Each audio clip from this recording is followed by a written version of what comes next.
To me, these are still a great source of confusion. Underlying solid malachite right through, but we have two definite crystal forms of the malachite. Now, some say that what we see, the crystals on top, some say that we're talking lebethanite. Definitely wrong crystal form for lebethanite. Some say that we are talking malachite which has replaced cuprite. Definitely wrong form for that as well.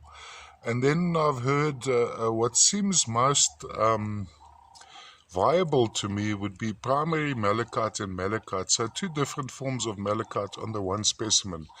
On over here on the cross section, we can, to give you an indication, have a look at the crystallization here, or maybe here's a better example. So here you have the larger.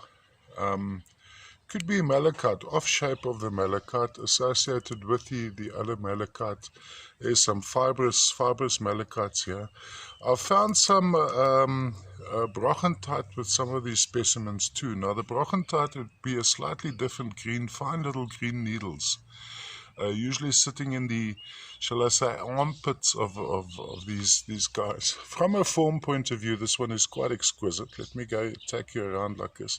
And of course, what I haven't mentioned, malachite is a result of copper oxidation, and these specimens are still rather heavy. So maybe the copper content is still quite strong in this. Or so we could technically say copper, malachite, or maybe two generations of malachite and copper in stages of oxidation. Of course, once you take it out of its natural environment, it's stable, so it's no longer going to rust. I read some funny article about malachite sink emitting poison when you add water. I mean, of all the ridiculous things people come up with, I think maybe the lady was struggling for supply for malachite.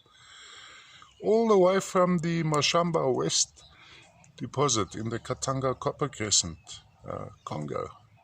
Malachite, primary malachite, maybe some copper too. Beautiful formation.